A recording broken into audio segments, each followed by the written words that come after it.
what about this other big change that when I was a kid, I kind of thought the government was a friend. The policemen, we didn't have policewomen to tell us, come to school and say, look, when you cross the street, the firefighters say, don't play with matches. NYA helped me get through school. FHA, and I looked at the government. Basically, am I right that more and more people are looking at the government as an enemy rather than as a friend? Is that Absolutely. how do you want to expand on that and what to do about it?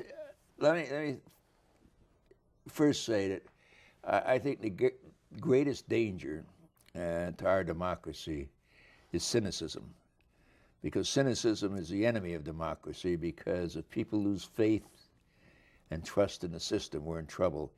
And Tom, we're bordering on that right now.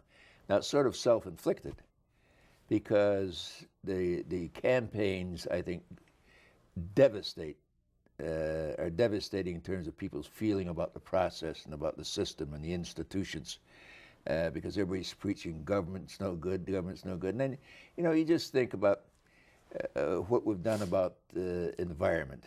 God knows what our country would be today if we didn't have these environmental laws. Yeah. Now, are you arguing does some of them go overboard? Maybe they do, but basically, they've saved the environment. And government intervention, in our generation, GI Bill of Rights, that sure as heck was government intervention.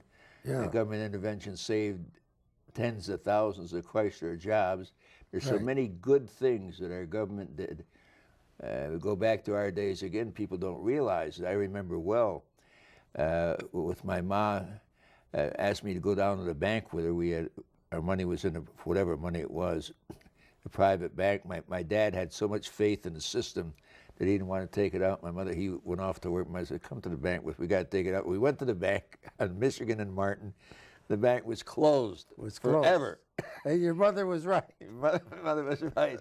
Yeah. But that, all of these governmental rules and regulations. And so if you were making an argument to me that, well, maybe in some areas we're over-regulated, I wouldn't argue with that.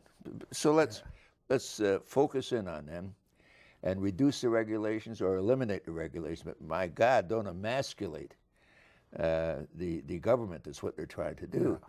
And as sure as we're sitting here, if they had their way, if they had the President of the United States and the Senate was of a like mind with the House, we would have, Gingrich says, we would have a revolution. But what would happen after 2 or 3 years, as a certainty, it'd come all the way back again, because it would be so destructive to the country. Yeah. Well, let's, Doug, can we take a few minute break now? Yes. All right, let's just.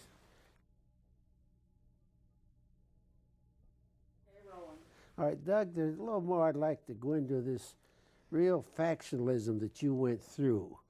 Remember, there's a real fight between the right and the left wing. It's hard for people to realize that Walter Reuther and Gus Shaw were the right wing because they think of them as, kind of the radicals of their time. But do you want to go into a little more? What was the background of that tremendous right-left fight? Well, originally I was in Walter Reuther's caucus in the 40s, and I don't think it overstates it to say that there's a very, very strong communist element in the UAW, as there was in some of the other CIO unions that Gus had to deal with and had to deal with down in Wayne County.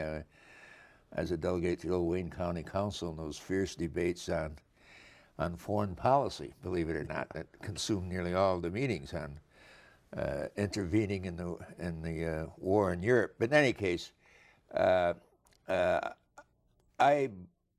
came to the conclusion that the leadership in the Communist Party and those who followed the party line really weren't interested in the workers or the union as such, as an institution. They're interested in advancing the policy of the Communist Party of the Soviet Union. Now, you could argue endlessly, people out here arguing that that really wasn't true. Well, now it's sort of theoretical, but you can prove beyond a shadow of a doubt that in the 40s, particularly during the Hitler-Stalin Pact, that the trade unionists who followed the party line in the United States were not interested in advancing the cause of the workers. I can remember, and you probably can too, the Labor Day parades, when they used to have placards during this Hitler-Stalin Pact. The Yanks are not coming, don't get involved in an imperialistic bloodbath. And I tell the story of I'm a delegate to Wayne County Council, and Local 51, Chrysler Local 51, was dominated by the party. And a fellow by the name of Pop Edlin was president. And he submitted a resolution. We used to meet every other Tuesday. And we used to debate these resolutions. So they submitted a resolution, let's not get involved in imperialistic bloodbath. The Yanks are not coming. This has been our line for all during that arrangement between, unholy alliance between Hitler and Stalin. So then comes the invasion of Germany, by Germany of Russia. And so then Plymouth Local said, well, we got to get involved in a sacred war against fascism. And so we come to this Tuesday. It happened in between the 2 weeks in which we met. And I remember Tracy Dahl was president of the Wayne County CIO Council. And a fellow, I think his name was Scroggins from the dairy workers. Yeah. So he said, very, very straight-faced, Tracy said, read that resolution from Local 51. And so he read the resolution, let's not get involved in this imperialistic bloodbath and so forth and so on. And he said, read this other resolution from Local 51. It's now become a sacred war against fascism. Then he turns to the president of the local union who is sitting in the office, Pop Edlin. He says, now, Pop, which resolution do you want?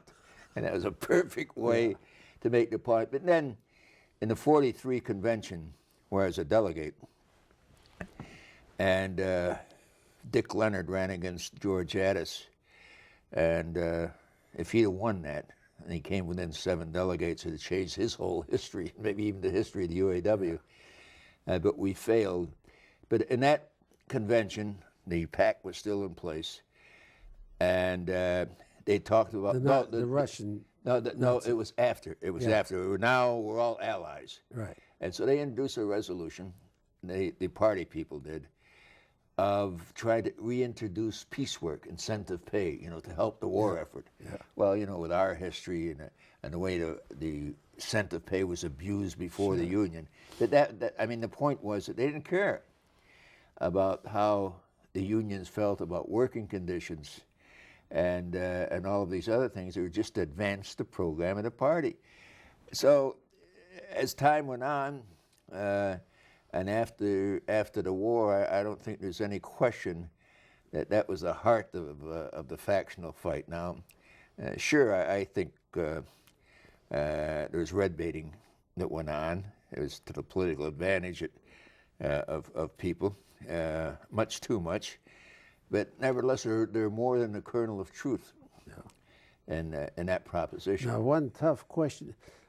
When you ran against Gus Scholl that I worked for, I said if you'd won, I'd have been out of work. No, I'd have kept you. I'm glad to hear that. You didn't say that then. I wasn't one of those. No. How did that come about? Well, it came about. I was in the Army. I come out of the Army, and a very good friend of mine, he was a former president of Local 227, Dick Leonard, and the vice president of the union. And in